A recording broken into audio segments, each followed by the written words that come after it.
Volunteer ఏం చేస్తాడు? హ్మ్. సచివాలయ పరిధికి ఒక బస్సు వేశారు. హుహు. ఒక్కొక్క సచివాలయ పరిధికి. హుహు. హ్మ్. కొన్ని చోట్ల 3, 4 బస్సులు కావాలని అడిగి తీసుకున్నారు. హుహు. హ్మ్. అట్లాగా హ్మ్. ఏరియాను బట్టి. హ్మ్.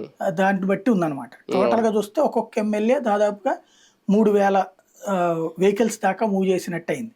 ఒక నియోజకవర్గం ఒక నుంచి. నియోజకవర్గం నుంచి. అలాగా 6 జిల్లాలు. 44 నియోజకవర్గాలు అదే. టోటల్‌గా.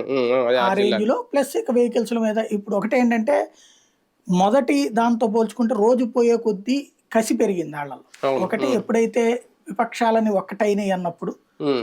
ఇతని మీద సింపతి వచ్చింది. అవును. ఇప్పటిదాకా మనకెందుకులే అని లైట్ తీసుకుంటున్నోడు కూడా మళ్ళీ పరిగెత్తుకుంటూ వచ్చాడు. హ్మ్. హ్మ్. ఇక క్రమంగా ఆ సంఖ్య పెరుగుతా ఉందన్నమాట. హ్మ్. ఈ లాస్ట్ సభ అనేటప్పటికి హ్మ్. ఓసారి ఏందిరా అక్కడ బాగా వచ్చారంట కదా లక్షల మందిని ఇక్కడ అనుకున్నోడు హ్మ్. మనం చూసొద్దాం ఓసారి అని బయలుదేరాడు. హ్మ్. నిన్న సభ లోపల కంటే కూడా సభ బయట స్ట్రక్ అయిపోయినటువంటి వాళ్ళు అవును. కనీసం 2-3 లక్షల మంది ఉన్నారని అంచనా. అదే ఆ వెహికల్స్ వెహికల్స్ కూడా ట్రాఫిక్ జామ్ రానివ్వలేని అయిపోవడం. పరిస్థితుల్లో ఉండడంతో హ్మ్. కొంతమంది అయితే దారిలోనే భోజనాలు చేసి వెనక్కి వచ్చేసిన వాళ్ళు కూడా ఉన్నారు. హ్మ్. హ్మ్. ఆ స్థాయిలో రావడానికి కారణం ఏంటంటే చూసొద్దాం. హ్మ్. అంటే నాయకుల మీద ఒత్తిడి కూడా తెచ్చారు. హ్మ్. ఒకళ్ళు చెప్తున్నారు బాపట్ల దగ్గర అయితే ఇది మగాళ్ళ మాత్రమేనంట అన్ని చోట్ల పిలిచింది. హ్మ్. మహిళలను వద్దన్నారట. మళ్ళీ హ్మ్. అంతగా హడావిడిలో ఏదన్నా ప్రాబ్లం అవుతారని చెప్పి. హ్మ్. కానీ వద్దంటే వచ్చారులెండి. కొంతమంది మహిళలు వచ్చారు. లేదు మేము వచ్చి తీరతామని చెప్పేసి అవును. వచ్చారట. అవును. ఎందుకంటే ఇటు డబ్బు వస్తది.